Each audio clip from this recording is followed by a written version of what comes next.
पद्मावती जी राजा के बुलाने पर अपने पति जयदेव जी के पास आकर रहने लगी। राजा की पत्नी भी पद्मावती के पास बैठने लगी। आपस में धर्म चर्चा होती थी। एक दिन उसके पियर से खबर आई कि उसका भाई का किसी ने वध कर दिया है और उसकी भाभियां कोई अग्नि में कूदकर, कोई जल में कूदकर, कोई फांसी लगाकर, कोई अपघात करके सब ने अपना शरीर छोड़ दिया। ये रानी ने सुना तो रानी बड़ा इस विषय पर आश्चर्य करने लगी कि देखो हमारे भाइयों की पत्नियां कितनी अच्छी हैं, सुंदर हैं, कितना पातिव्रत धर्म उन्होंने निभाया कि अपने पति के बाद जीने की इच्छा ही नहीं की और शरीर त्याग दिया। पद्मावती जी ने कहा कि रानी, ऐसे कोई शरीर त्याग दे तो इसको पातिव्रत धर्म की पराकाष्ठा पर नहीं तौला जा सकता और ये ठीक भी नहीं है पातिव्रता के लिए कि कोई पति के बाद अपने शरीर को अग्नि में जलाए या पानी में डुबोए या फांसी लगाए। इस तरह के कृत्य को पातिव्रत धर्म नहीं कहते। रानी ने पूछा तो पातिव्रत धर्म क्या है? पद्मावती जी ने कहा कि जब पति के विषय में सुना जाए कि पतिदेव वैकुंठ सिधार गए हैं, ऐसा सुनते ही स्वेच्छा से बिना किसी हरकत के और शरीर से प्राण निकल जाए, उसको पतिव्रत धर्म की संज्ञा में रखते हैं और वही योग्य होता है।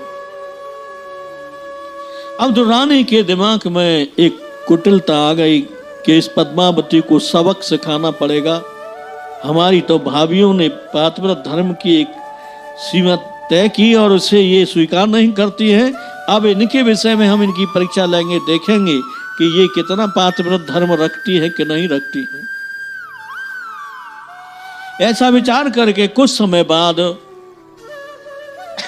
रानी ने अपने पतिदेव से 3 वचन लिए और उस वचन की बद्धता के कारण राजा रानी के कहे अनुसार महाराज जयदेव जी को, पद्मावती के पति जी को वन में ले गए और कुछ समय बाद रानी की सिखाई हुई एक दासी आई और दासी ने कहा कि महाराज के साथ जो संत गए थे उन संत जयदेव जी ने अपना शरीर छोड़कर बैकुंठ को वास कर लिया है।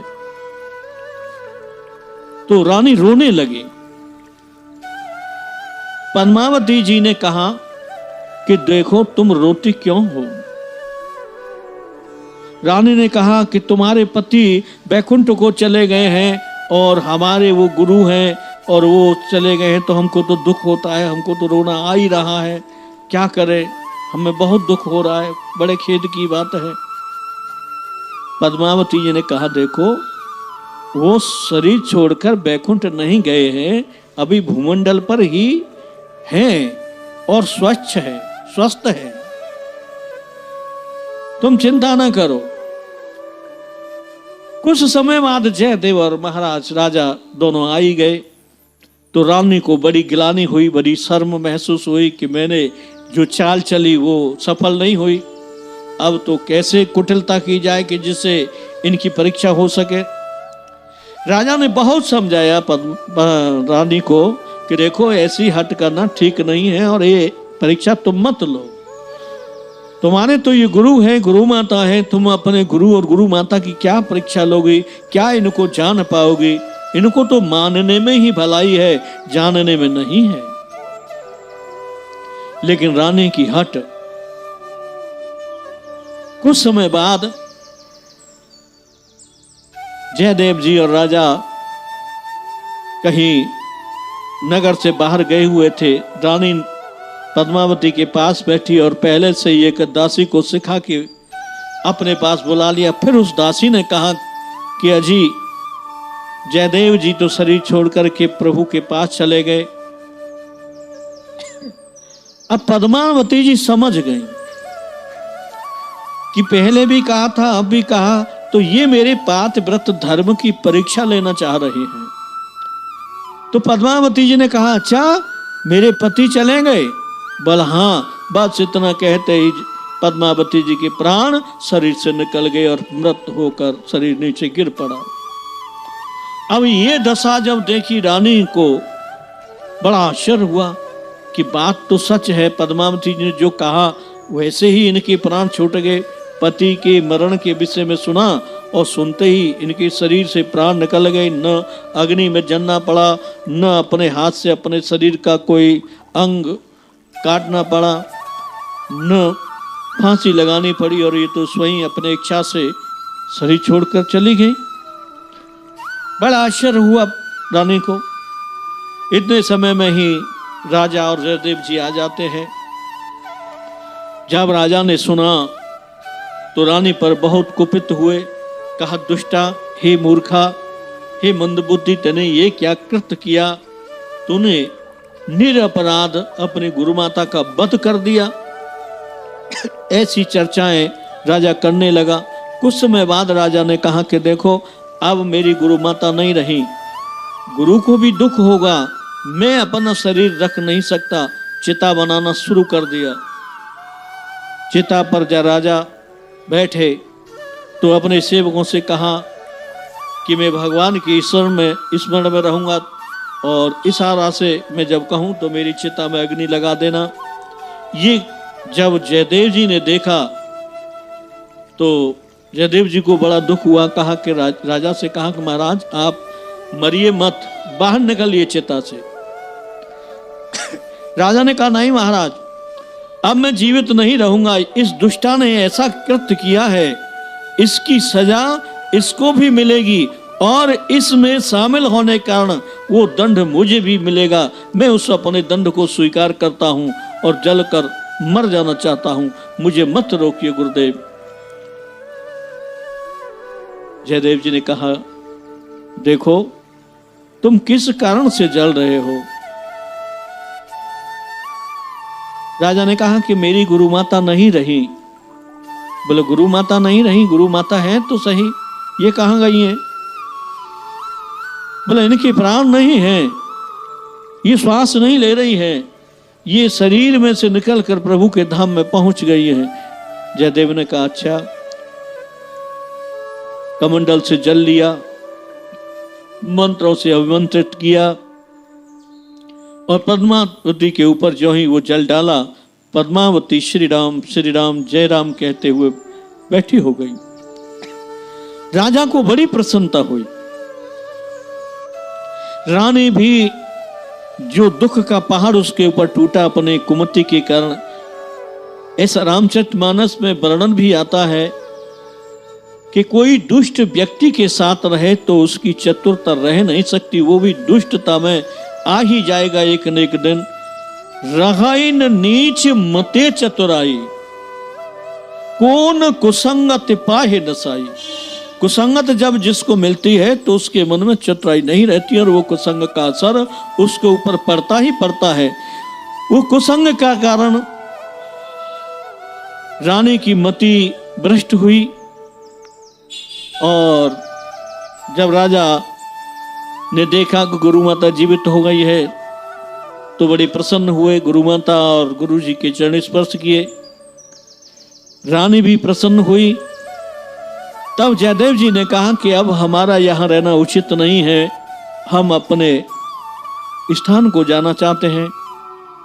राजा ने बहुत आग्रह किया, परंतु वो राजा को समझाकर स्वेच्छा से अपने नगर को चले गए। तब तक उनकी अवस्था वृद्ध हो चली थी। उनके पास एक सिद्धि वेग शक्ति भी थी। आश्रम से 18 कोस गंगा जी थी, तो सिद्धि बल के योग से नित्य गंगा स्नान को जाया करते थे। जब अधिक वृद्ध हुए तो भले ही सिद्धि योग से जाया जाए, परंतु शरीर को तो कष्ट होता ही है।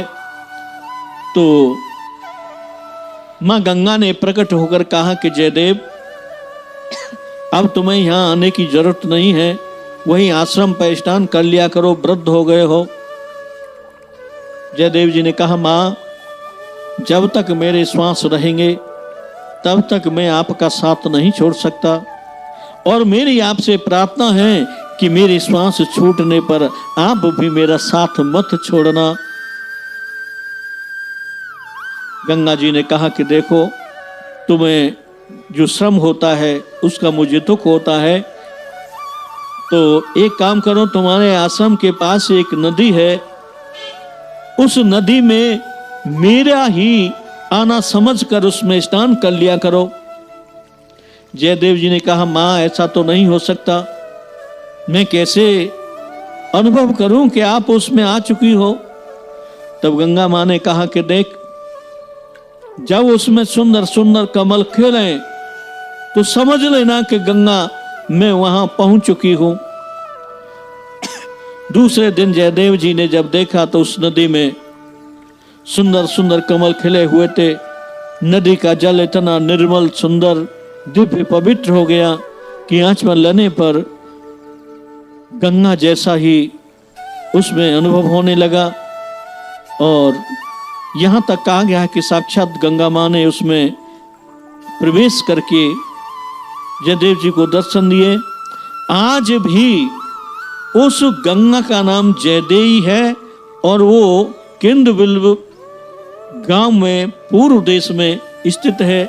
लोग उसका महत्व बहुत समझकर उसमें स्नान करते हैं और भगवान के प्रति प्रेम प्राप्त करते हैं। बोलो सच्चिदानंद भगवान की।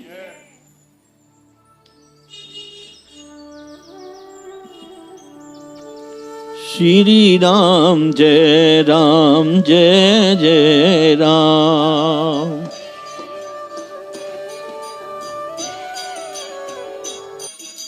श्री राम जय